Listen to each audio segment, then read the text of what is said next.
pour cela, ce matin, mon frère, nous sommes venus te dire, en dehors de Jésus-Christ, il n'y a point de Dieu sur la terre.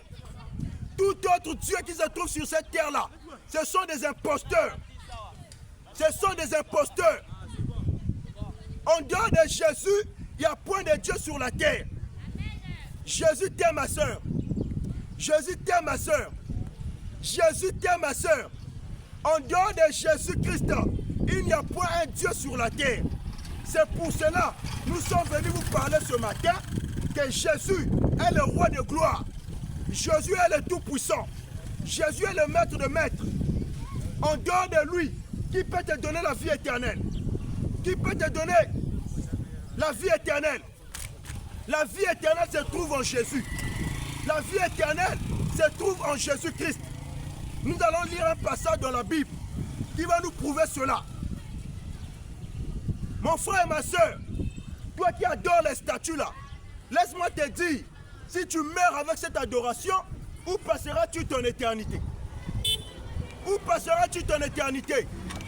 Avec l'adoration des statues, avec l'adoration des idoles, avec l'adoration des hommes, où passeras-tu ton éternité? Il n'y a qu'un seul Dieu qu'on peut adorer sur ce monde, dans ce monde-là. Et le Dieu là, c'est Jésus-Christ.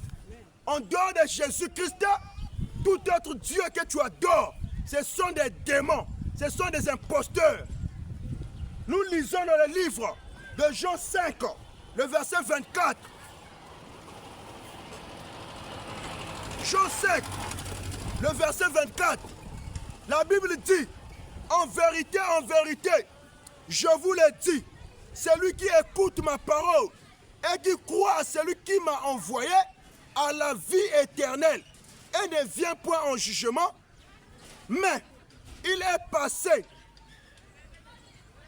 Ne vient pas en jugement, mais il est passé de la mort à la vie. Donc celui qui donne la vie éternelle là, c'est le Seigneur Jésus.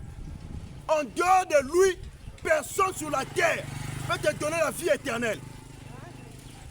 Celui qui donne la vie éternelle, c'est le Seigneur Jésus. En dehors de Jésus là, personne ne peut te donner la vie éternelle. Toi qui es en train d'adorer les statues, toi qui es en train d'adorer les idoles, toi qui es en train d'adorer des hommes, laisse-moi te dire, mon frère, où passeras-tu ton éternité le jour que tu vas quitter ce monde? Où passeras-tu ta vie après cette vie? Mon bien-aimé, nous disons, tous ceux qui adorent les statues, tous ceux qui adorent les hommes de ce monde, si vous mourrez, où passeras-tu votre vie après cette vie-là? Où passeras-tu votre vie? Toi qui se prosternes devant les hommes, toi qui se prosternes devant les idoles, toi qui se prosternes devant les statues, où passeras-tu ta vie après cette vie? Un jour tu vas mourir, un jour tu vas quitter ce monde. La vie éternelle se trouve en Jésus-Christ. La vie éternelle se trouve en Jésus-Christ. La Bible a dit dans Jean 5, verset 24, en vérité, je vous l'ai dit, celui qui écoute ma parole et qui croit à celui qui m'a envoyé a la vie éternelle et ne vient pas en jugement, mais il est passé de la mort à la vie. C'est Jésus qui parle ici. Jésus-Christ, c'est lui qui est le sauveur de l'humanité. C'est lui qui est le sauveur de toute personne qui croit en lui. En dehors de Jésus, tout autre Dieu que tu adores, mon frère, ce sont des imposteurs, ce sont des démons, ce sont des sataniques, ce sont des diables. Toi qui se prosternes devant la statuette de la Vierge Marie, laisse-moi te dire, c'est le diable que tu adores. Toi qui pries en train de se prosterner devant la statuette de la Vierge Marie, viens me montrer dans la Bible ici. Quelle est l'écriture qui dit de se prosterner devant les statuettes? La statuette de ma Marie, c'est le diable en personne. C'est un mauvais esprit qui est derrière cette statuette-là. Toi qui parles de te prosterner devant la statuette de ma Marie, en disant, ma Marie, pardonne mes péchés. Ma Marie, pardonne mes péchés. Ma Marie ne peut jamais pardonner tes péchés. La statuette là ne peut jamais pardonner tes péchés. La statuette là, c'est un mauvais esprit qui est derrière ça. Toi qui parles te prosterner devant les hommes, Laisse-moi te dire, mon frère, si tu meurs avec cette adoration-là, l'enfer va t'attendre. L'enfer va t'attendre. Jésus-Christ est Seigneur. En dehors de Jésus, il n'y a pas un Dieu qui peut te donner la vie éternelle dans ce monde. Il n'y a que Jésus qui peut te donner la vie éternelle dans ce monde.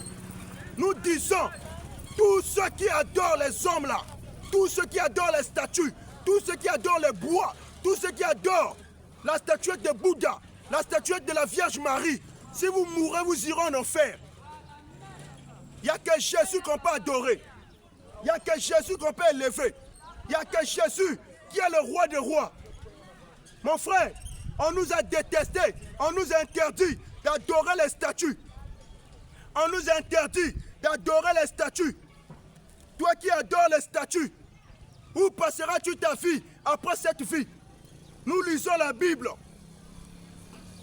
dans les livres de Exode 20, à partir du verset 1er jusqu'au verset 4. Vous allez écouter ce que la parole nous dit. Dans Exode, le chapitre 20, le verset 1er jusqu'au verset 4. La Bible interdit de se prosterner devant les images taillées. Mais toi, tu prends la statuette de la Vierge Marie, tu pars se prosterner devant ça. En disant, la Vierge Marie, sauve-moi, pardonne mes péchés. La Vierge Marie ne peut jamais pardonner tes péchés. Notre sœur Marie de la Bible, elle n'est plus vierge, elle était dévergée. Elle n'est plus vierge. Marie n'est plus vierge. Toi qui penses que Marie était vierge, Marie n'est plus vierge. Marie, quand elle avait mis au monde Jésus, même l'hôpital dit, une personne qui met au monde, elle n'est plus vierge. La maternité dit comme ça. Et Joseph avait couché encore avec Marie. Donc Marie était dévergée. Il n'y a pas un motif le jour la Vierge Marie, la Vierge Marie. Quelle Marie qui est vierge là? Marie n'est plus vierge. Toi qui adores Vierge Marie, on avait dévergé Marie. Marie n'est plus vierge. Toutes les gens qui prient que la Vierge Marie là, vous irez en enfer. Parce que Marie avait mis au monde. Elle n'était plus vierge. Vous êtes en train de vous mentir. On est en train de vous mentir. Les grandes personnes qui ont fait les études, qui sont parties à l'université. Donc toi, tu ne peux pas comprendre qu'une personne, lorsqu'elle rentre à la maternité, quand elle met au monde, elle n'est plus vierge. Toi, tu es là où la Vierge Marie. Donc quelqu'un qui a mis au monde, elle reste encore vierge. Ça, c'est quel genre d'idiotie, ça? Nous disons, on ne peut pas se prosterner devant les statues. La Bible dit, dans Exode 20, le verset 1er jusqu'au verset 4. La Bible dit, alors Dieu prononça toutes ces paroles en disant, je suis l'Éternel, ton Dieu, qui t'a fait sortir du pays d'Égypte, de la maison de servitude. Tu n'auras pas d'autre Dieu devant ma face. Dieu dit, tu n'auras pas d'autre Dieu devant ma face. Donc devant Dieu là, l'Éternel des armées, tu n'auras pas d'autre Dieu devant lui. Il n'y a que lui que tu peux adorer. Il n'y a que lui que tu peux vénérer. Tu n'auras pas d'autre Dieu devant ma face. Il dit quoi? Verset 3. Verset 4. Exode 20, le verset 4. Tu ne te feras point d'image taillée, ni de représentation quelconque, des choses qui sont en haut, dans les cieux, qui sont en bas, sur la terre, et qui sont dans les eaux, plus bas que la terre. Tu ne te prosterneras point devant elles, et tu ne les serviras point. Car moi, l'Éternel, ton Dieu, je suis un Dieu jaloux, qui punit l'iniquité des pères sur les enfants jusqu'à la 3e et la 4e génération de ceux qui me haïssent. Donc Dieu dit, tu n'auras pas d'autre Dieu devant sa face. Maintenant toi tu prends la statue de Vierge Marie, tu te prosternes devant ça. Pour dire que Marie, pardonne mes péchés. Marie, pardonne mes péchés.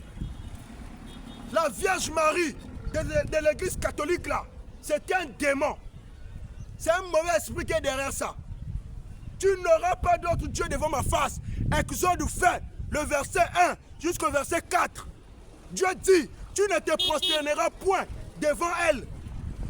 Donc l'adoration là est réservée qu'à l'Éternel seul. On ne peut pas adorer les idoles. On ne peut pas adorer les statues. On ne peut pas adorer les hommes. Mais nous, on se prosterne devant le Dieu Tout-Puissant. Et son nom, c'est Jésus-Christ, le Dieu créateur. Et toi qui es parti, tu es là, tu te prosternes devant les statues. Tu te prosternes devant les idoles. Mon frère, c'est une abomination. C'est une abomination. Et nous disons aussi, tous les chrétiens, toutes les églises où les gens ont des totems, ce sont des églises de Satan. Un chrétien n'a pas de totem. Aujourd'hui, nous voyons des faux pasteurs qui sont là à donner les interdits aux frères et sœurs. Les chrétiens n'ont pas de totem. Oh non, tu ne peux pas manger la souillure. Oh non, tu ne peux pas manger le serpent. Oh non, tu ne peux pas manger le cochon. Tu ne peux pas manger le porc. Venez nous montrer de la Bible, là où on interdit de ne pas manger les choses-là. Ça, c'est des totems. Il y a des pasteurs qui ont des totems. Tu vois un pasteur qui ne mange pas le porc, qui ne mange pas le serpent, qui ne mange pas, je ne sais pas, n'importe quel poisson là. Il vous ment seulement. C'est un totem qu'il a. Oh non, je ne peux pas manger la tortue. Il a des totems. Le chrétien n'a pas de totem. Le christianisme n'a pas de totem. Tous les pasteurs qui disent de ne pas manger des choses là, vous avez des totems. Un chrétien n'a pas de totem. Un chrétien n'a pas de totem. Mais la Bible nous dit quoi au sujet de manger? La Bible nous dit quoi? Nous les chrétiens là, on n'a pas de totem. Un pasteur qui interdit aux fidèles de manger le porc, c'est ça, ça dit que le pasteur là il a des totems. Et il fait rentrer toute son assemblée dans les totems là. Oh non, il ne faut pas manger le porc. Ngoula qui toque makina moudiavé. Hein? Ngoula qui n'a pas foutu makina. Ça met un bon samedi comme ça. Quand je finis de prêcher là, je pars là-bas, j'achète mon cochon, je mange. Oh non, il ne faut pas manger le totem. Il ne faut pas manger le cochon. Il ne faut pas manger les silures. Faut pas manger. Nous les chrétiens là, la Bible nous a dit, on peut manger toutes choses. Nous lisons dans 1 Corinthiens 10. Moi là, si le serpent se présente devant moi, j'achète, je mange. Le cochon, j'achète, je mange. Si on me vend le chien, je mange. Si on me vend le lion, je mange. Si on me vend le serpent, je mange. Parce que notre Dieu a dit, c'est lui qui a créé toutes choses. Et c'est pour vous. Nous sommes dans 1 Corinthiens 10, le verset 25 jusqu'au verset 27. La Bible dit ceci. Mangez de tout ce qui se vend au marché, sans vous enquérir de rien, par motif de conscience. La Bible dit mangez tout ce qui on vous vend au marché. Mangez tout. Notre Dieu a dit, mangez tout ce que, mangez de tout ce qui se vend au marché, sans vous enquérir de rien, par motif de conscience, car la terre est au Seigneur et tout ce qu'elle renferme. Verset 27. 1 Corinthiens 10, verset 27. La Bible dit, si un non-croyant vous invite et que vous vouliez y aller, mangez mangez de tout ce qu'on vous présentera, sans vous enquérir de rien, par motif de conscience. Donc si quelqu'un qui ne croit pas même à la parole, un musulman, s'il m'invite chez lui, si je pars là-bas, tout ce qu'il va me présenter pour manger là, la Bible dit mangez ça, je mange. Un païen m'appelle chez lui, si je pars, il me présente les serpents à manger, je mange. La Bible dit mangez tout ce qu'on vous vend au marché. Mais aujourd'hui, il y a des faux pasteurs qui ont des totems. Il ne faut pas manger le cochon. Il ne faut pas manger le cochon. Mon frère, il n'y a pas un verset de la Bible qui interdit le cochon. Moi, je bouffe ça. Je mange. Tout ce qu'on va me présenter, je mange. Tous les pasteurs qui ont des totems, répondez-vous. Le chrétien n'a pas de totems. Tous ceux qui ont des totems, si vous mourrez, vous irez en enfer. Oh, je ne peux pas manger la tortue parce que tu as un totem de tortue. Je ne peux pas manger le serpent parce que tu as un totem de serpent. La Bible dit mangez tout ce qu'on vous vend au marché. Donc, toute chose, Dieu a créé ça pour nous. Même les chiens, ça me présente comme ça, on me vend ça, je mange. Ce n'est pas un péché. Le lion, je mange. L'aigle, je mange.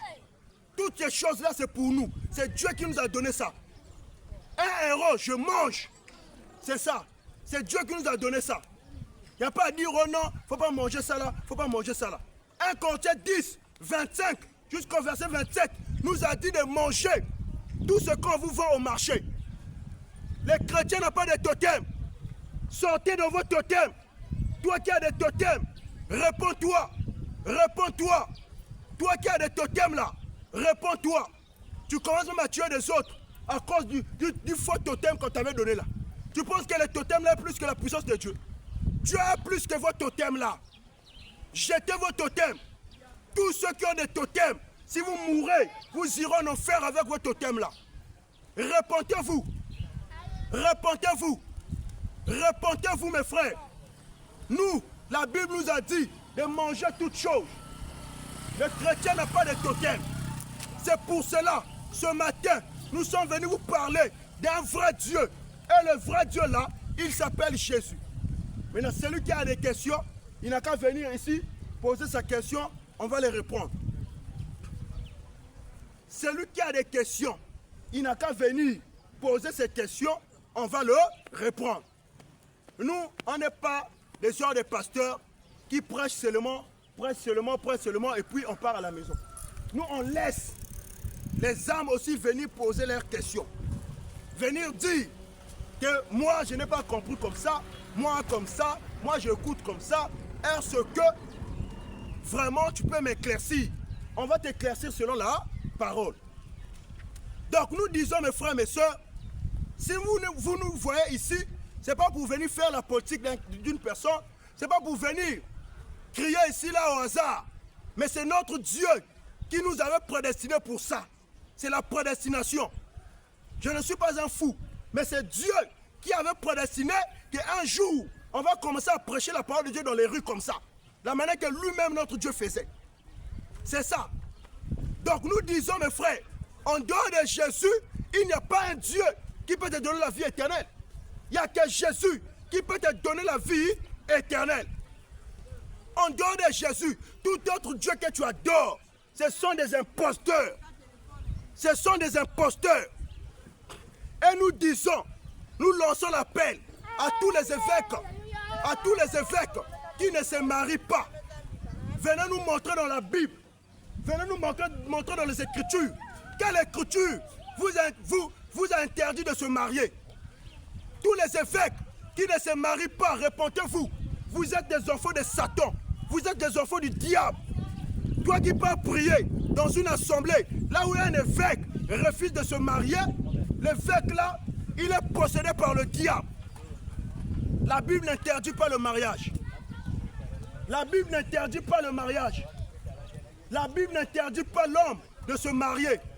Mais aujourd'hui, vos évêques là, qu'est-ce qu'ils font? Ils laissent la parole de Dieu pour prendre leur propre désir et mettre dans les assemblées. Mon frère, nous disons ceci. Tous les évêques catholiques, répondez-vous.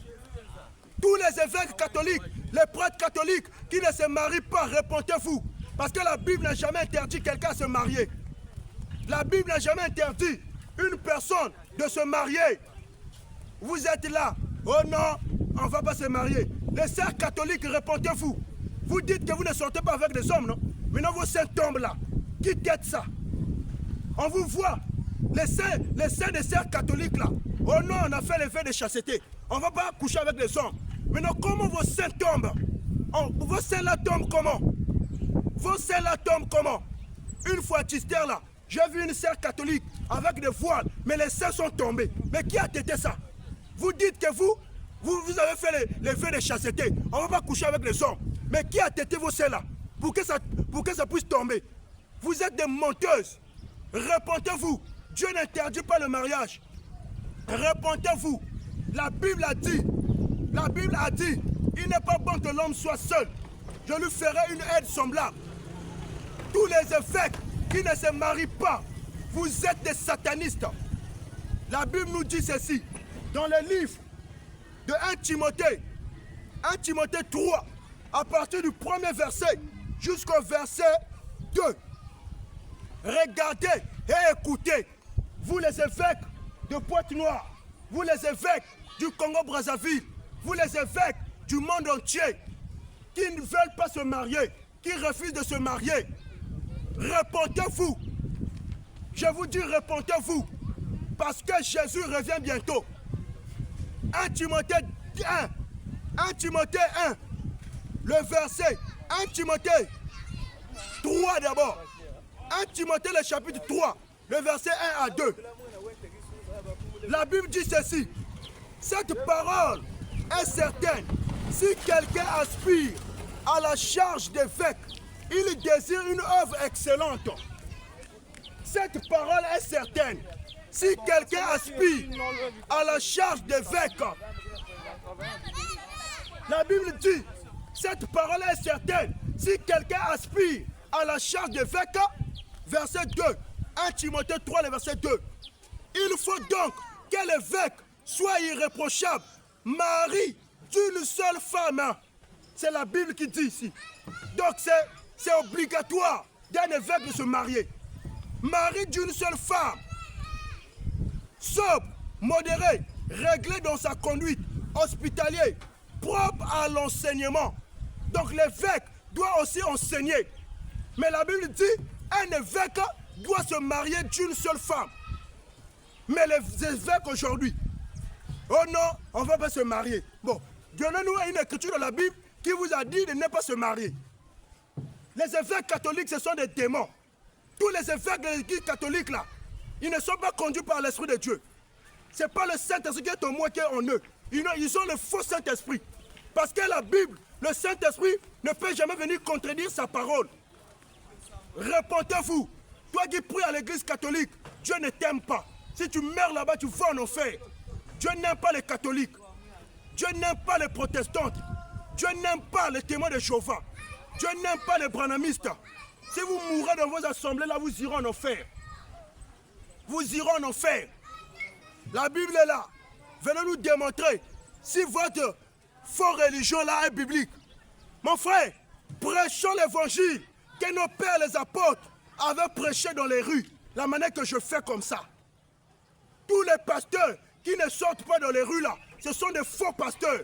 Parce que la condition d'un serviteur de Dieu, la Bible dit, c'est d'aller prêcher. Ils sont là seulement dans les quatre coins, dans les quatre murs. Ils sont là pour chercher l'argent, l'argent, l'argent, l'argent, l'argent, l'argent. Leur motif, c'est seulement l'argent, l'argent. Ils ont fait des boutiques pour trouver de l'argent.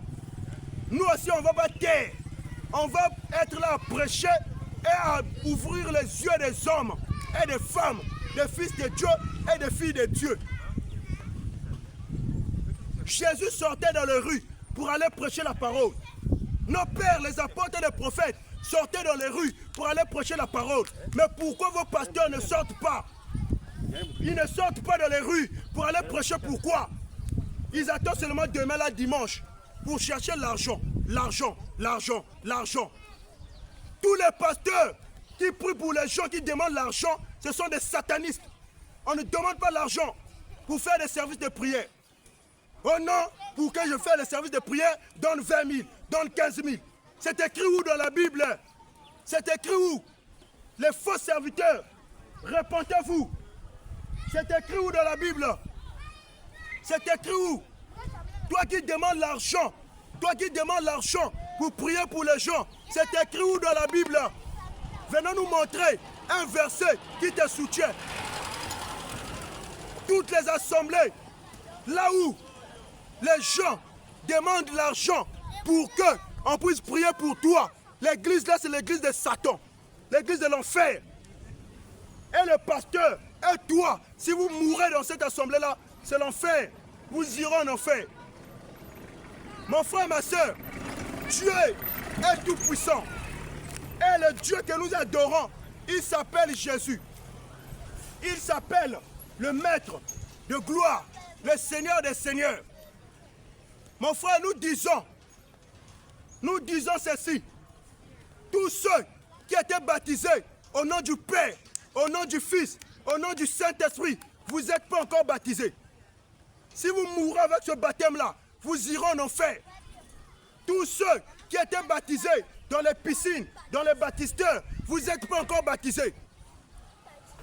Venez nous montrer dans la Bible qui en avait baptisé dans les piscines, dans les baptisteurs. Toutes les assemblées, là où les pasteurs baptisent les gens dans les piscines, dans les baptistères là, venez nous montrer dans la Bible qui en avait baptisé dans les baptistères, dans les piscines, dans la Bible. Ce sont des faux baptêmes. Si tu meurs avec ce baptême-là, tu vas en enfer. Toi qui avais pour le baptême et toi qui es bébé, on ne baptise pas les bébés. On ne peut pas baptiser un bébé.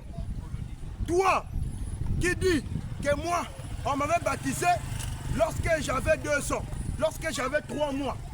Maintenant, dis-moi, tu avais cru à quelle écriture lorsqu'on t'avait baptisé là? Tu avais cru à quoi lorsqu'on t'avait baptisé? Alors que pour baptiser, il faut croire d'abord à la parole de Dieu. Nous disons, tous les pasteurs qui baptisent les bébés, ce sont les pasteurs de l'enfer. Toi qui avais pris ton baptême depuis l'âge de 2 mois, l'âge de 3 mois, l'âge de 4 mois, laisse-moi te dire, tu n'es pas encore baptisé. Tu n'es pas encore baptisé. Toi qui passes là, si on t'avait baptisé à l'âge de 2 mois, à l'âge de 3 mois, tu n'es pas encore baptisé. Tu avais reçu un faux baptême. La Bible nous a dit la condition pour qu'une personne puisse prendre le baptême. Et le baptême, ce n'est pas lorsque tu es bébé. L'église néo-apostolique baptise les bébés. Mais venez nous montrer dans la Bible qui, dans la Bible, était bébé, on avait baptisé. L'église catholique baptise les bébés. Qui en avait baptisé dans la Bible qui était bébé? Venez nous montrer, venez nous montrer. Venez nous montrer. On ne baptise pas les bébés. Les faux pasteurs, ils n'ont pas le Saint-Esprit, ils n'ont pas la révélation. C'est pour cela qu'ils font des choses seulement comme ça pour chercher l'argent. On va voir la condition pour baptiser quelqu'un. Nous lisons dans le livre de Marc. Mon frère, nous sommes là pour prêcher la vérité. Nous sommes dans le livre de Marc. Marc 16. Marc 16, à partir du verset 15 jusqu'au verset 16. La Bible dit ceci. Marc 16, le verset 15 à 16. Jésus dit, puis il leur dit, allez par tout le monde et prêchez la bonne nouvelle à toute la création. Donc Jésus envoie ses serviteurs pour aller prêcher. Verset 16, il dit, celui qui croira et qui sera baptisé sera sauvé. Mais celui qui ne croira pas sera condamné. Donc on baptise une personne qui a cru à la parole. La Bible dit, celui qui croira et qui sera baptisé.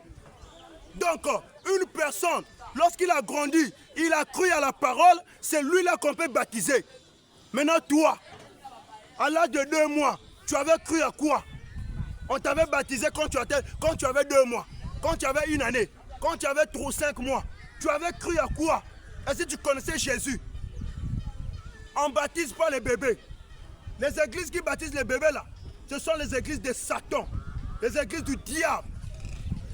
Nous disons, mon frère, repentez-vous. Cherchez à venir prendre vos baptêmes au nom de Jésus-Christ dans les zones naturelles pour que vos âmes soient sauvées. Pour que vos âmes soient sauvées. Toutes les femmes qui rasent leurs cheveux là, repentez-vous. Repentez-vous. Tous les hommes qui ont de longs cheveux, repentez-vous. Tous les rastas iront en enfer. Les rastamans iront en enfer. Tous les rastamans iront en enfer. Aucun homme qui laisse ses longs cheveux là va hériter le royaume des cieux. Si tu meurs avec tes longs cheveux, c'est l'enfer que tu vas attendre. C'est l'enfer qui t'attend. Tous les rastamans iront en enfer. Nous disons ceci. Les femmes qui rasent leurs cheveux là, tu n'as pas une maladie qui t'empêche. Tu n'as pas une maladie qui t'embête. Mais toi-même, tu dis que je dois faire des beautés, je dois raser mes cheveux. Mon frère, ma soeur, si tu meurs dans cet état-là, c'est l'enfer qui va t'attendre. Toutes les femmes qui rasent les cheveux, repentez-vous. Vous irez en enfer. Nous disons, Jésus est Dieu. En dehors de Jésus, il n'y a pas un autre Dieu qui peut te sauver.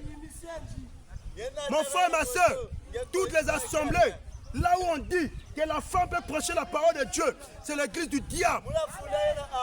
Toutes les mamans pasteurs, répentez-vous. Les mamans apôtresses, répentez-vous. Les mamans pasteurs, répentez-vous.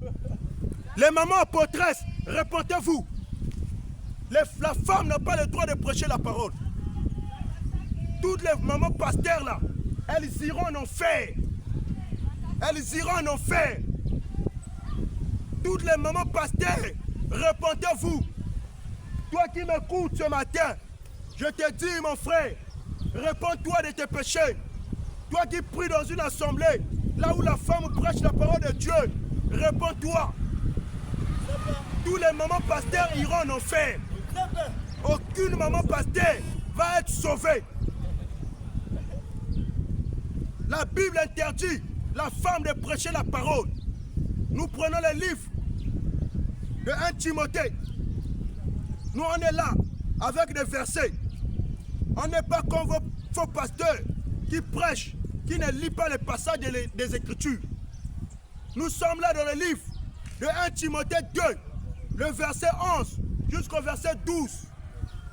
La Bible dit dans 1 Timothée 2, le verset 11 jusqu'au verset 12. La Bible dit ceci: que la femme écoute l'instruction en silence, avec une entière soumission. La femme doit écouter l'instruction en silence, avec une entière soumission. Dans l'assemblée, la femme, tais-toi. Écoute ce que le pasteur prêche. Écoute ce que les frères prêchent. Toi la femme, tais-toi, tais-toi la femme. Toi la femme, tais-toi. La Bible dit, 1 Timothée 2, 11 à 12. La Bible dit que la femme écoute l'instruction en silence avec une entière soumission. Verset 12. Je ne permets pas à la femme d'enseigner ni de prendre de l'autorité sur l'homme, mais elle doit demeurer dans le silence. Donc la femme n'a pas le droit d'intervenir, de prêcher la parole de Dieu dans les rues comme dans les assemblées. Oui, maman.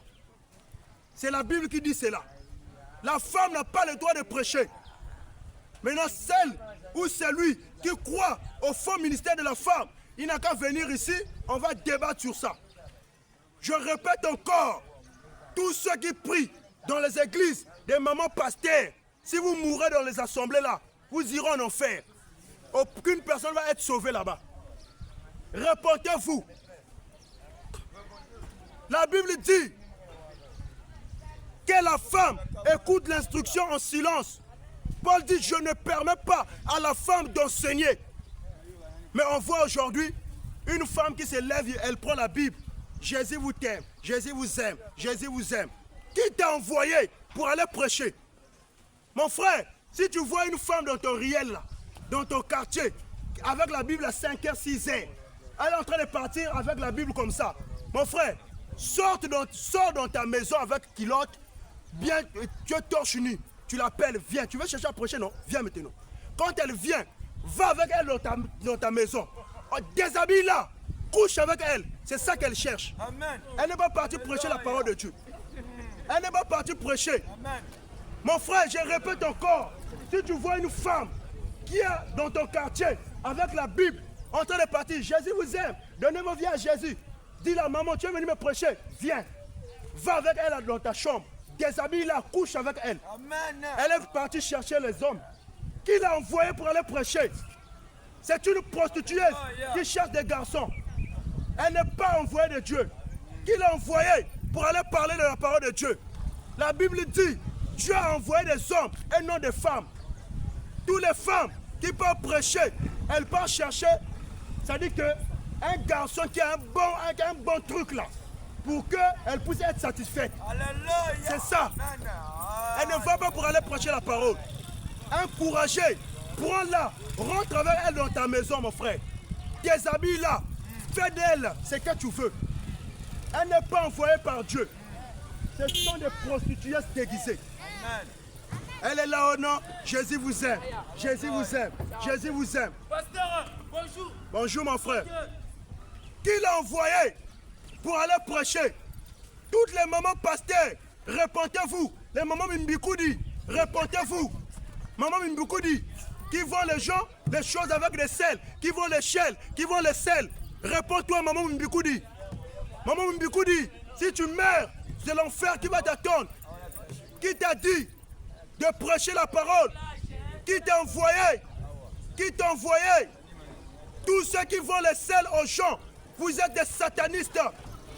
Vous êtes des satanistes. On ne vend pas les sels. On ne vend pas les sels. On ne vend pas les sels. On ne vend pas les sels aux gens. On ne vend pas les sels aux gens. On ne vend pas de l'eau aux gens. On ne vend pas de l'huile d'olive aux gens. Tu es là en train de vendre des sels, en train de vendre de l'huile d'olive, en train de vendre des pochettes aux gens. Quelle écriture qui t'a dit de vendre des choses aux gens?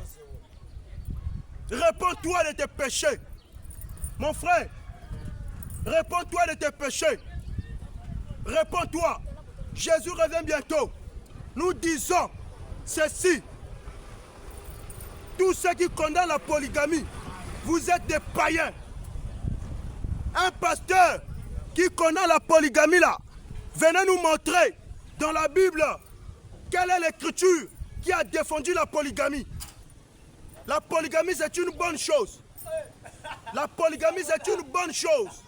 Un chrétien qui épouse 2, 3, 4, 5, 6, 7, 8, 10 femmes, 11 femmes, 12 femmes, 20 femmes. C'est-à-dire que Dieu est même content de toi. Amen. Tu es un homme. Amen. Un chrétien doit épouser beaucoup de femmes. Amen. Toi qui dis que la polygamie c'est un péché là, la Bible est là. Viens nous montrer. Viens nous montrer si la polygamie c'est un péché. Nous disons, la polygamie n'est pas un péché. Tous les frères, tous les pasteurs qui disent que la polygamie c'est un péché, vous êtes des païens. Un chrétien doit se marier avec beaucoup de femmes. C'est pas mauvais. La Bible est là. Venez nous montrer quelle est l'écriture qui a dit que la polygamie c'est un péché. Ils sont là. Ils ne connaissent ni la puissance de Dieu, ni les écritures. Condamnez les choses bêtement. Condamnez les choses bêtement. Nous nous disons ceci. Un homme qui veut chercher à devenir célibataire toute sa vie, il ne pêche pas devant Dieu. Parce que dans la Bible, on a vu l'apôtre Paul qui a dit, pour moi je reste comme ça. Je ne dois pas me marier, je dois rester célibataire jusqu'au jour que je dois quitter la terre. L'apôtre Paul n'a pas péché. Donc si quelqu'un dit que je dois rester célibataire toute ma vie, il ne pêche pas. Si quelqu'un se dit, je dois rester avec une seule femme toute ma vie, il ne pêche pas aussi. Parce que dans la Bible, on a vu Joseph en Égypte, il n'avait qu'une seule femme. Il n'avait pas péché. Si nous voyons aussi un frère qui dit que moi avec une femme, je ne suis pas rassasié. Je dois ajouter. Je dois ajouter. S'il épouse 20, 30, 40 femmes, lui aussi il ne pêche pas devant Dieu. C'est ça que nous disons. Mais nous disons, la polyandrie, c'est un péché. Une femme ne peut pas avoir 2 garçons, ne peut pas avoir 3 garçons. Amen. La femme est censée avoir un seul homme. C'est ça. Toutes les femmes qui ont 2 garçons, 3 garçons, vous êtes des prostituées. Répondez-vous. Amen. La femme n'a pas le droit d'avoir 2, 3, 4 garçons. Amen. Mais la femme a le droit d'épouser une seule personne. La polygamie n'est pas un péché. La polygamie n'est pas un péché. Tous ceux qui disent que la polygamie c'est un péché, venez nous montrer cela dans les Écritures.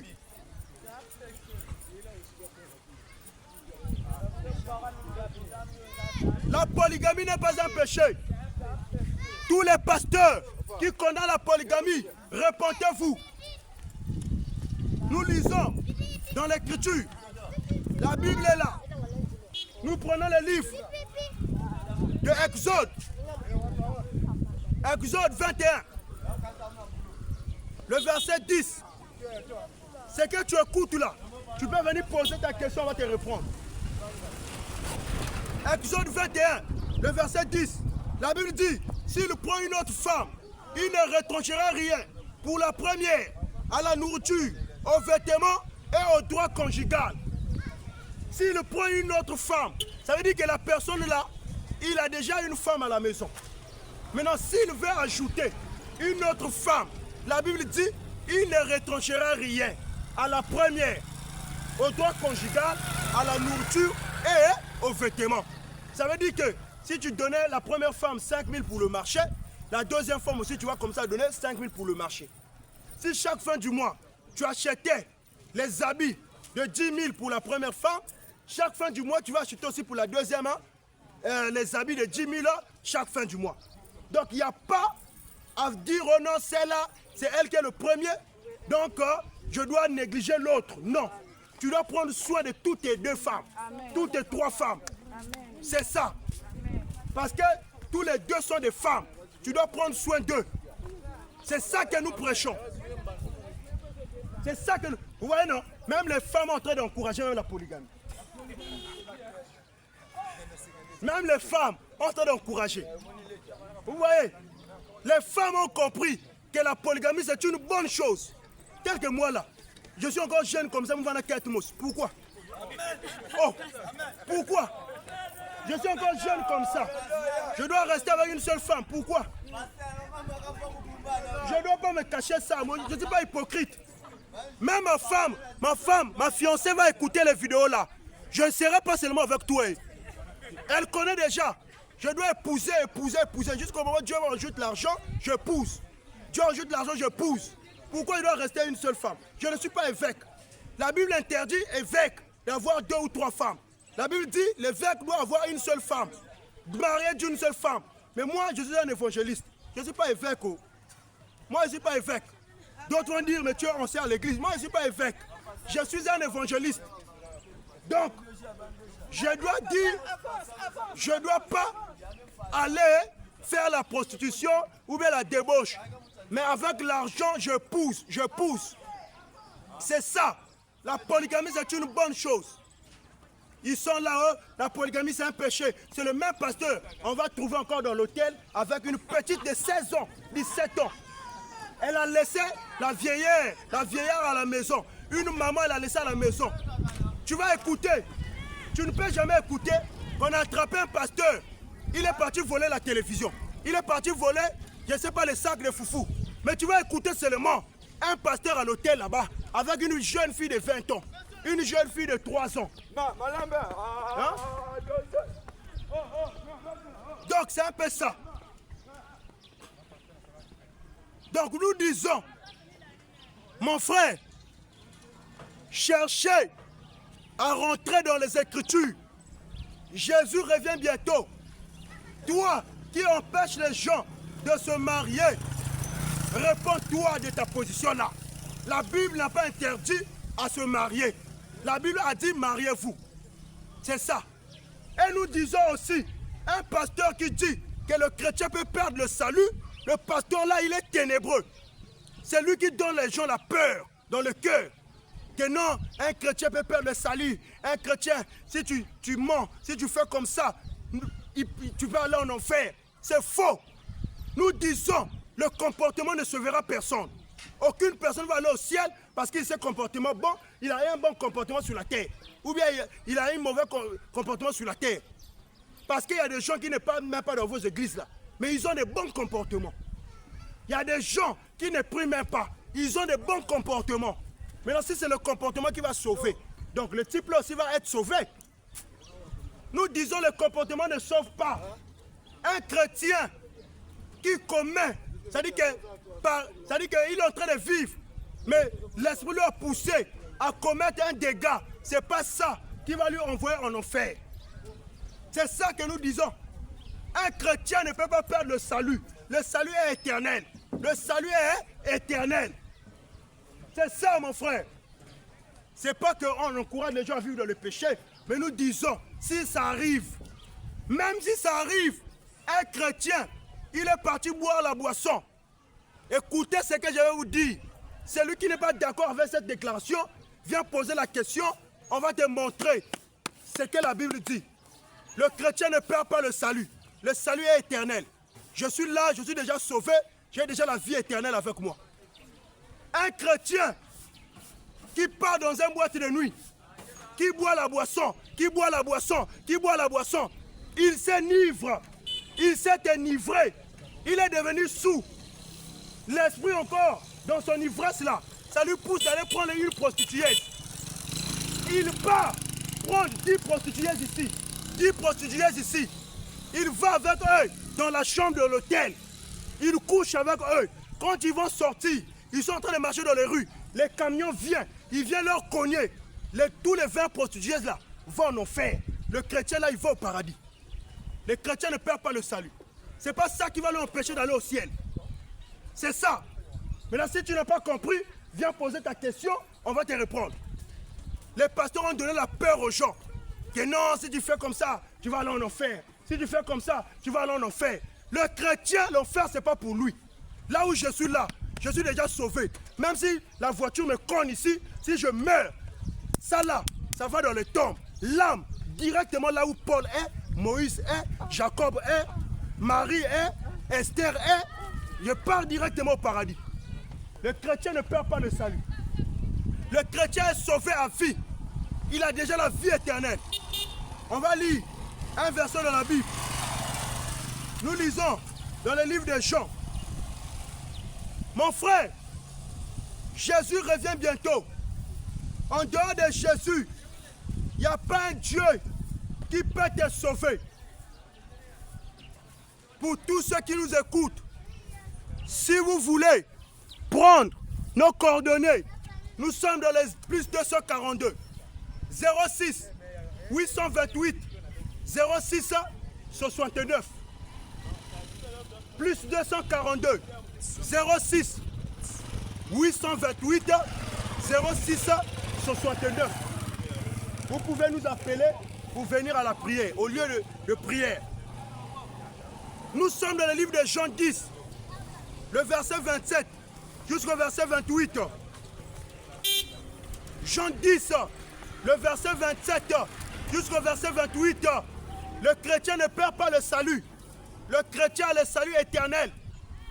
Maintenant, celui qui va dire qu'un chrétien peut perdre le salut, il n'a qu'à venir. On va discuter.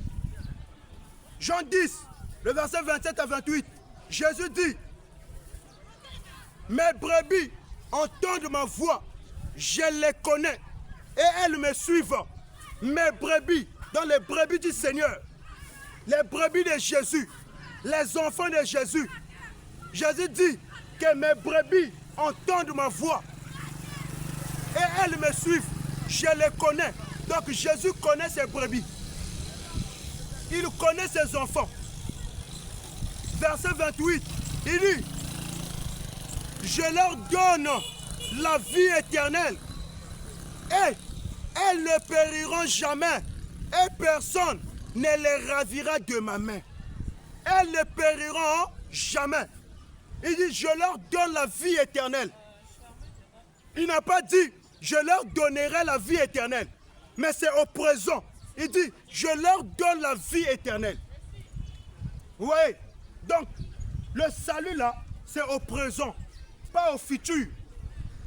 Une fois que tu as cru au nom du Seigneur Jésus, tu as pris ton baptême. Au nom du Seigneur Jésus, la vie éternelle rentre en toi. Tu reçois le salut et tu marches avec le salut. Tu marches avec la sécurité éternelle. Vive la sécurité éternelle. Vive la sécurité éternelle. Le chrétien ne perd pas le salut. Le salut est éternel. Nous sommes déjà sauvés. Un chrétien n'est pas sauvé par le bon comportement. Le bon comportement ne sauvera personne. Si tu as ton bon comportement, si tu ne crois pas au Seigneur Jésus-Christ, si tu meurs, tu vas en enfer. Même si dans ta maison, on t'avait éduqué bien, tu ne voles pas, tu ne mens pas, tu ne tues pas les gens, tu n'es pas ivrogne, tu ne pars pas chez les prostituées, tu n'es pas adultère, tu te comportes bien, tu es pieux, tu marches dans ton quartier, on dit que l'enfant là, il se comporte bien. Mais si tu ne crois pas en Jésus-Christ, avec ton bon comportement là, tu meurs, tu vas en enfer.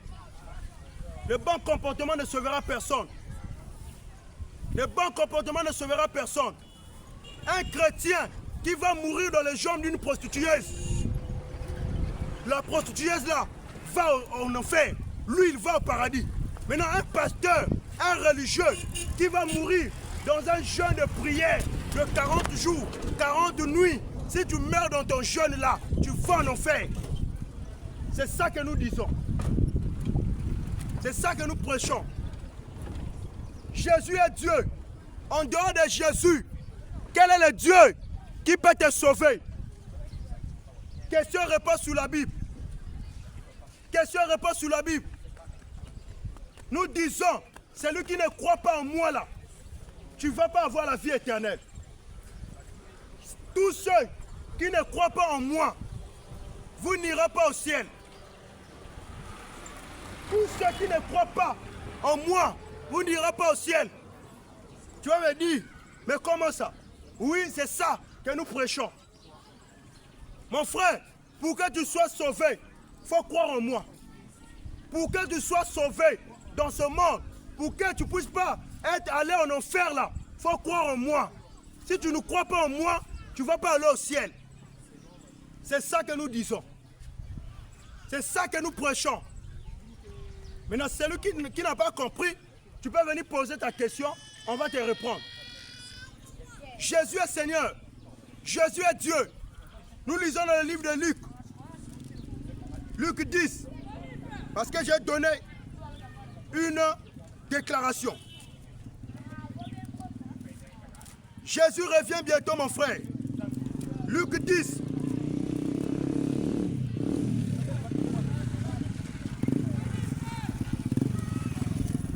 Luc 10, le verset 16.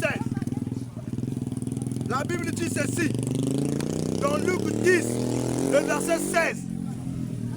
Je dis, je répète encore, tous ceux qui écoutent la parole ce matin, toi pour aller au ciel, il faut croire en moi. Si tu ne crois pas en moi là, tu vas aller en enfer. Je répète encore, tous ceux qui ne vont pas croire en moi, vous n'irez pas au ciel. Maintenant, si tu n'es pas d'accord, viens poser ta question. Jésus revient bientôt. Luc 10, le verset 16. La Bible dit, celui qui vous écoute, m'écoute. Et celui qui vous rejette, me rejette. Et celui qui me rejette, rejette celui qui m'a envoyé. Jésus dit, celui qui vous écoute, m'écoute. Donc, quand tu m'écoutes là, c'est Jésus que tu es en train d'écouter. Si tu me rejettes, c'est Jésus que tu es en train de rejeter. Or, si tu rejettes Jésus, tu rejettes le Père qui l'a envoyé. Et si tu rejettes le Père, ça veut dire que tu as rejeté le Dieu Tout-Puissant. Et tu ne seras pas sauvé. Tu ne seras jamais sauvé. Toutes les femmes qui disent que pour prier, il faut mettre le foulard sur la tête là. Venez nous montrer une écriture qui vous a dit ça. La femme, pour prier, on vous a obligé, il faut mettre le foulard sur la tête. Quelle écriture qui vous a autorisé ça? Manque de connaissances. Ma soeur, la Bible dit, le voile de la femme, c'est sa chevelure. Si tu as avec tes cheveux, tes propres chevelures, tu peux prier ton Dieu. Il n'y a pas à dire, il faut mettre le foulard sur la tête. Et il y a des pasteurs qui étouffent même nos soeurs pour préparer avec le foulard, pour aller au marché avec le foulard, pour dormir avec le foulard, pour manger avec le foulard, pour faire même les relations sexuelles avec le foulard. Pour faire les relations sexuelles avec le foulard sur la tête. Pour aller au marché avec le foulard sur la tête. Pour manger, pour se laver avec le foulard sur la tête. Mon frère, si tu meurs avec cet enseignement-là, c'est l'enfer qui va t'attendre. À toi, ma soeur, la Bible n'a pas dit ça. Mais le voile de la femme, c'est sa propre chevelure. C'est sa chevelure. Les cheveux naturels. C'est ça que nous prêchons. Les cheveux naturels. Nous lisons dans le livre de 1 Corinthiens. Nous lisons dans le livre de 1 Corinthiens. 1 Corinthiens 11. à partir du verset 14 jusqu'au verset 15. La Bible dit, la nature elle-même ne vous enseigne-t-elle pas? Sais-tu que c'est une honte pour l'homme de porter de longs cheveux, mais que c'est une gloire pour la femme d'en porter, parce que la chevelure lui a été donnée comme voile. Donc le voile de la femme là, c'est ses propres cheveux, c'est ses propres cheveux. C'est ses cheveux, ses propres chevelures. Elle va prier avec ça. Tu ne pêches pas. C'est pas dit, pour prier, il faut fermer le foulard sur la tête. Non. Tes propres cheveux, c'est ça qui est ton voile. Tu pries pour toi, Dieu t'écoute. Il n'y a pas à dire, il faut mettre le voile, il faut mettre le voile. Tout ça là, c'est quitter où? Mon frère, c'est que nous prêchons, c'est la pure vérité. Et on n'a pas encore vu un pasteur dans ce monde qui prêche ce qu'on prêche là. Un pasteur, je m'aurais dit, dans cette ville de Pointe-Noire, je retire et je reviens à me dire, je dis, on n'a pas encore vu dans cette ville de Pointe-Noire un pasteur qui prêche ce qu'on prêche là. C'est ça, mes frères.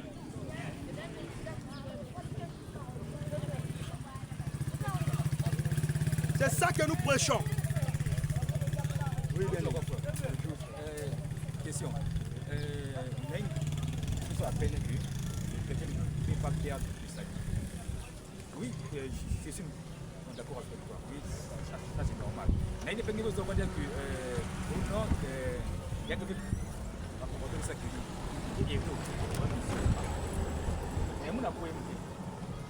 exemple, si un chrétien, déjà, en tant que chrétien, je sais que je ne peux jamais perdre mon salut. Donc, le fils est héritier du royaume des cieux. Mais est-ce que ça me permet de faire n'importe quoi? Et si je fais du n'importe quoi, donc je peux toujours garder mon salut ou soit? Oui, mon frère. Tu vois, nous on donne les déclarations là pourquoi? Parce que les pasteurs ont fait comprendre aux gens, ont fait croire aux gens que le salut c'est mérité par le bon comportement. Tu vois, non? C'est-à-dire que si une personne se comporte bien, c'est là où tu vas trouver ton salut. Est-ce que tu comprends? Alors, quand on a vu la Bible, on a vu même des gens qui ont fait des dégâts, mais ils n'ont pas perdu le salut. Mais nous, on ne pousse pas les gens pour aller vivre dans le mal, pour aller vivre dans le péché. Parce que la loi est là, non? La loi a dit, tu ne voleras pas, tu ne tueras pas. Donc la police est là. Si toi-même tu pars voler, qui va souffrir? C'est toi, on va mettre dans la prison. Est-ce que tu comprends? Donc nous, on ne pousse pas les gens, mais nous, on dit, on donne les déclarations. Tu peux m'écouter depuis là-bas, mon frère. Tu vois, non? Donc nous, on dit ceci, mon frère. Toi qui es venu poser ta question, pourquoi on dit que le chrétien ne peut pas perdre le salut? Nous, on a dit ça parce que vos pasteurs vous ont fait croire que le salut mérite par le bon comportement. C'est-à-dire que tu ne voles pas, tu ne tues pas, tu ne fumes pas, tu ne violes pas, et c'est là où tu vas trouver le salut. Or, c'est faux. Le salut, ce n'est pas par le bon comportement que tu vas trouver ça. Le comportement de quelqu'un ne sauvera personne. Mais le salut, c'est par grâce. C'est par grâce. Dans la Bible, nous avons vu des gens, qui ont commis des erreurs, mais ils avaient toujours leur salut. Donc mon frère, tu viens, on va t'expliquer selon la parole de Dieu. Donc les chrétiens ne perdent pas le salut. Le salut est éternel. Le salut est éternel. La Bible dit, Jésus a dit dans le livre de Jean 10, le verset 27 à 28. Mes brebis entendent ma voix et je les connais et elles me suivent et je leur donne la vie éternelle. Amen. Donc la vie éternelle, c'est Jésus qui donne. Frère, shalom. Ça, c'est le maître à doigt. Mon précieux frère, comment? Avec notre maman. Shalom. Donc, c'est ça que je dis. Le salut, c'est Jésus qui donne. C'est Jésus qui donne. Le salut, c'est Jésus qui donne. Donc, si tu crois en Jésus-Christ, tu as la vie éternelle. Donc, mon frère, ta question que tu avais posée, tu vois, non? Nous, on ne pousse pas les gens, mon frère, pour aller vivre dans le péché. Oh non, couche pour toi avec les femmes, n'importe comment. Non. Mais on a donné une déclaration. Mais non, net ba yizam que net mo maki musa ki cherche mon salut mais ça nous bon complètement est-ce que là je peux toujours garder mon salut ou soit toi-même tu as dit que mes salles bon co. Donc là maintenant c'est toi qui est en train de d'aller tenter maintenant Dieu parce que la Bible dit quoi? Tu vois, tu peux pas faire le même bon co. Ah donc tu comprends? Donc on va dire que on peut dire que le péché pour un chrétien c'est une erreur, c'est ça? Ça dit que je peux dire. Attends d'abord. Jean 14, le verset 15. Jésus dit, si vous m'aimez, gardez mes commandements. Donc, en tant que chrétien, tu es baptisé, tu es chrétien, tu es en train de marcher dans la vie chrétienne. Tu dois garder le commandement du Seigneur. Tu dois marcher. Maintenant, ça peut arriver. Tu comprends, non? Ça peut arriver que tu pêches. Mais ce n'est pas ça qui va te conduire en enfer. Parce que nous tous sur la terre, ici, là, on commet les péchés. Tu comprends, non?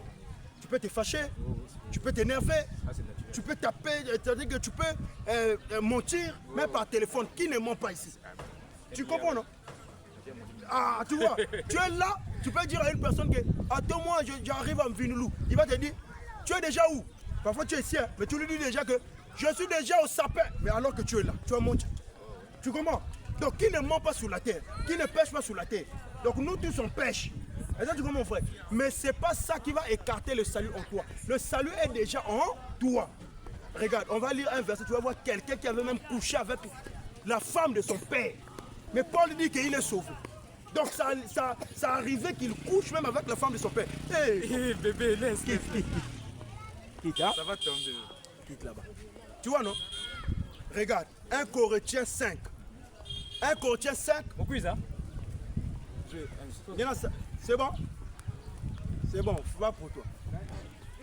1 Corinthiens 5, à partir du premier verset jusqu'au verset 5. Une personne qui avait commis un péché, mais il était sauvé quand même. Tous les pasteurs qui disent que le salut c'est le bon comportement, ce sont des voyous. Les pasteurs là ne maîtrisent pas la parole de Dieu. Le bon comportement ne sauvera personne. Même les pasteurs là pêchent. Aucune personne sur la terre ne pêche pas. Donc le salut là, c'est par la grâce. Et c'est Dieu qui va venir te choisir pour que tu sois sauvé. Ce n'est pas le bon comportement qui va te sauver. Le bon comportement ne sauvera personne. Nous sommes là, dans 1 Corinthiens 5, le verset 1 jusqu'au verset 5. La Bible dit, on entend dire généralement qu'il y a parmi vous de l'impudicité. Et une impudicité telle qu'elle ne se rencontre pas même chez les païens. C'est au point que l'un de vous a la femme de son père. Donc, un chrétien qui a pris la femme de son papa, il a commencé à coucher avec la femme de son papa. Frère, tu écoutes. Frère Merveille, tu écoutes. Un chrétien avec le Saint-Esprit, dans l'église, dans l'assemblée, conduit par l'apôtre Paul. L'apôtre Paul qui était rempli de l'Esprit Saint. L'église de Corinthe, il était là. Il était là, en train de vivre dans cette assemblée. Mais il est en train de coucher avec la femme de son père. La Bible dit, 1 Corinthiens 5, le verset 2. Et vous êtes enflés d'orgueil. Et vous n'avez pas été plutôt dans l'affliction, afin que celui qui a commis cet acte fût ôté du milieu de vous. Pour moi, absent de corps, mais présent d'esprit, j'ai déjà jugé, comme si j'étais présent, celui qui a commis un tel acte, au nom du Seigneur Jésus, vous et mon esprit étant assemblés avec la puissance de notre Seigneur Jésus. Verset 5, la Bible dit, qu'un tel homme soit livré à Satan pour la destruction de sa chair, afin que l'esprit soit sauvé au jour du Seigneur. Donc l'esprit là ne meurt jamais. L'âme d'un chrétien ne meurt pas. Malgré qu'il a commis. Ça dit que Paul dit, il a couché, il a fait le péché de l'impudicité. Au milieu de nous là, on le chasse. Mais pour la destruction de sa chair, donc le corps là, va être détruit. Mais le jour du Seigneur, ça veut dire que le jour de l'enlèvement, l'âme, son âme sera sauvée, l'esprit sera sauvé. Il va être ressuscité et il va aller à l'enlèvement avec les croyants qui sont sur la terre. Donc il sera sauvé malgré tout ce qu'il a fait. Frère Merveille, tu as compris ce verset, non? Tu as compris, frère? Donc le comportement ne sauvera personne. Le bon comportement ne sauvera personne. Aucune personne va aller au ciel parce qu'il a un bon comportement. Faux. Les pasteurs là ont amené les gens à nous faire croire que le bon comportement va te sauver. Mon frère, si tu te comportes bien, tu ne voles pas, tu ne tues pas, tu ne sais pas, je ne sais pas, n'importe, tu ne fais pas de péché comme n'importe comment. Si tu ne crois pas en Jésus-Christ, vous prenez ton baptême au nom de Jésus-Christ, tu meurs, c'est l'enfer. Donc cet homme-là, dans 1 Corinthiens 5, le verset 1 à 5, mon frère, regarde d'abord le degré du péché. Il a pris la femme de son père. Il a commencé à coucher avec la femme de son père. Mais Paul dit que sa chair là soit détruite. Mais le jour du Seigneur, c'est-à-dire que le jour que le Seigneur reviendra, que son âme soit sauvée. Que son esprit soit sauvé. Parce que Paul connaissait que le chrétien ne perd jamais le salut. Donc ça peut arriver, frère, quand tu commets. Mais ce n'est pas ça qui va ôter le salut en toi. Mais étant que chrétien, toi-même, tu dois vivre bien dans la société. C'est pour cela que la loi était venue. Donc la loi nous permet à vivre bien dans la société, avec les autres. Tu ne vas pas voler, tu ne vas pas tuer, tu ne vas pas commettre adultère, tu ne vas pas aller insulter les gens. Parce que aujourd'hui, mon frère, si tu pars coucher avec une prostitueuse, sans préservatif en plus, si tu attrapes le gono, qui va souffrir? C'est toi-même qui vas souffrir, non?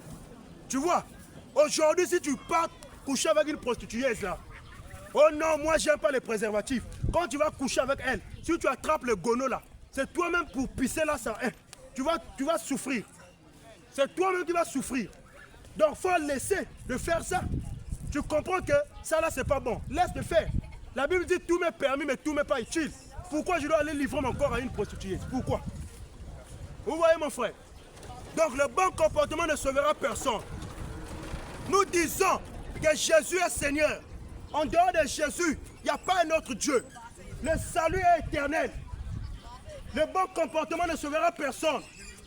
On vous prêche dans les églises. Si tu as menti, tu vas aller en enfer. Si tu as fait comme ça, tu vas aller en enfer. C'est faux. Les pasteurs là, lui-même, il ne ment pas. Les vrais menteurs aujourd'hui, ce sont des pasteurs là. Les vrais menteurs de ce monde, ce sont des pasteurs.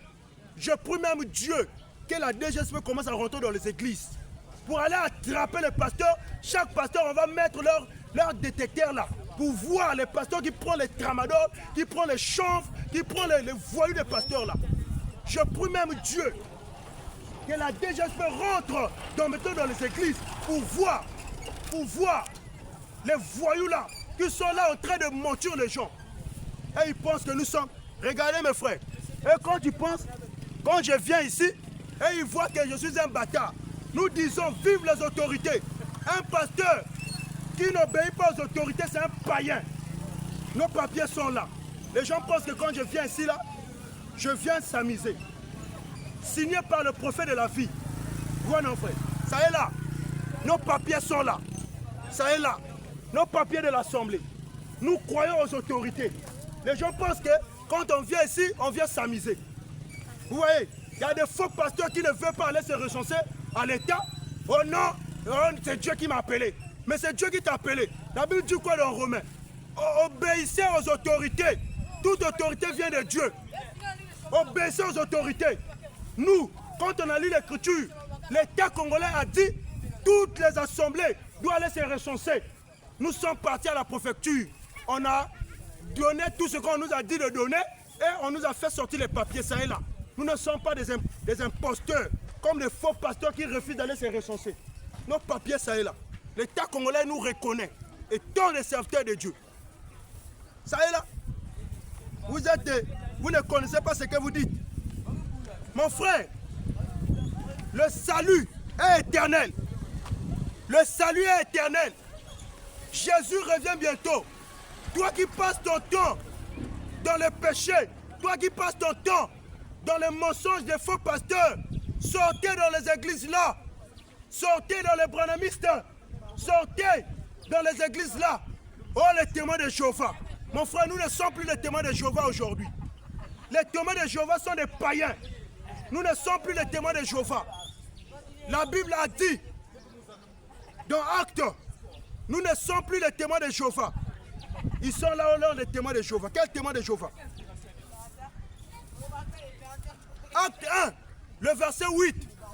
La Bible dit, mais vous recevrez une puissance, le Saint-Esprit survenant sur vous, et vous serez mes témoins à Jérusalem, dans toute la Judée et dans la Samarie, jusqu'aux extrémités de la terre.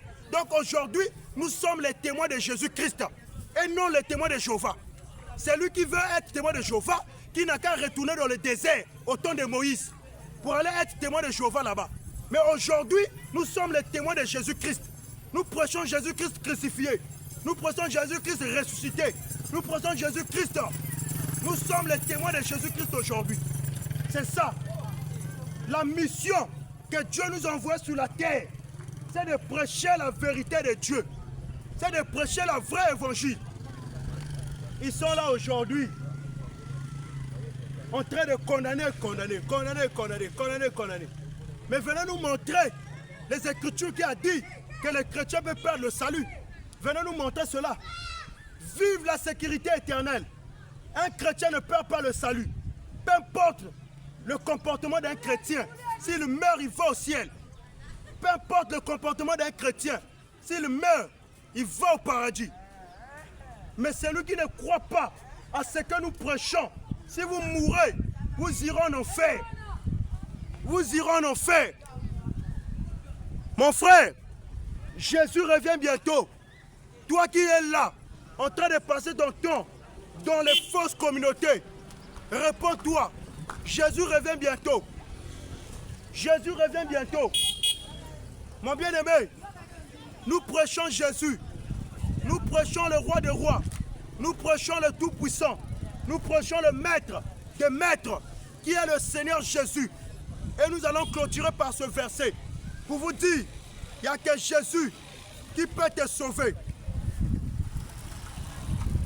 Nous sommes dans le livre de 1 Jean 5, le verset 20 jusqu'au verset 21.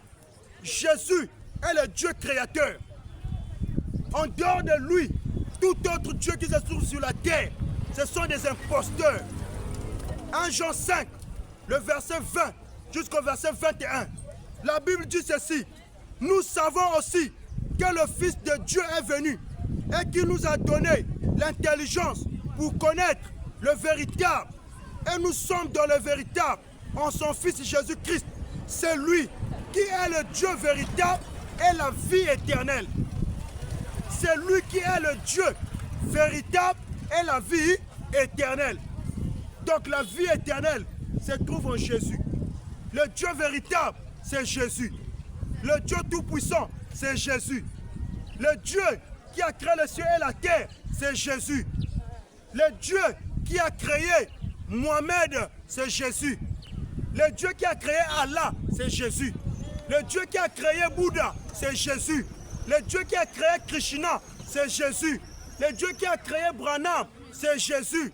Le Dieu qui a créé le pape Jean-Paul II, c'est Jésus. Le Dieu qui a créé tout le monde dans ce monde, c'est Jésus. Donc c'est lui qui est le Dieu véritable et le créateur. En dehors de Jésus, il n'y a pas un autre Dieu qui peut te sauver. Toi qui adores les statues, toi qui se prosternes devant les images taillées, mon frère, si tu meurs dans cette adoration, où passeras-tu ton éternité? Un jour, nous tous on va mourir. Personne ne va dire, il va rester pierre sur pierre dans ce monde. Tu es là seulement l'argent. Je vais aller chercher l'argent pour construire des étages. Je dois aller chercher l'argent. Tu vas mourir avec tes étages là. Un jour, tu seras dans un trou de 1 mètre, ce soit ta seule qui va venir te sauver dans le trou là. Va à Vindoulo là-bas. Tu vas voir comment les cimetières sont alignés. Et toi qui blagues avec ta vie. Mon frère, nous là, on a compris pourquoi nous sommes sur la terre. On s'est consacré à Dieu. Parce que je sais, un jour je dois quitter ce monde. Mais toi, tu es là seulement. L'argent, je dois aller chercher l'argent. Même pour partir, pour aller prier là. Ah, aujourd'hui, je dois aller chercher l'argent. Va chercher l'argent. Maintenant, rendez-vous lorsque tu vas mourir. C'est là-bas que tu vas comprendre que Dieu était important. C'est le jour-là que tu vas comprendre. C'est le jour-là que tu vas comprendre. Mon frère, nous disons qu'en dehors de Jésus, il n'y a point un Dieu qui peut te sauver dans ce monde. En dehors de Jésus-Christ, il n'y a point de Dieu dans ce monde. C'est ça que nous disons. Jésus est Dieu. Et nous prêchons la doctrine laissée par nos pères, les apôtres et les prophètes. C'est ça que nous prêchons. C'est que les apôtres avaient prêché et les prophètes, c'est ça que nous aussi nous prêchons. Maintenant, toi qui ne veulent pas écouter la parole, qui ne veulent pas croire à la doctrine, maintenant viens nous montrer ta doctrine que tu crois là. Est-ce que ça vient de Dieu? Ils sont là. Oh non, enfant de l'école de dimanche. Oh non, scout. Je suis scout. Je suis scout. Viens me montrer le nom d'un scout de la Bible ici. Tous les scouts iront en enfer. Tous les scouts iront en enfer. Tous les Yambotés iront en enfer. Tous les Elisa iront en enfer.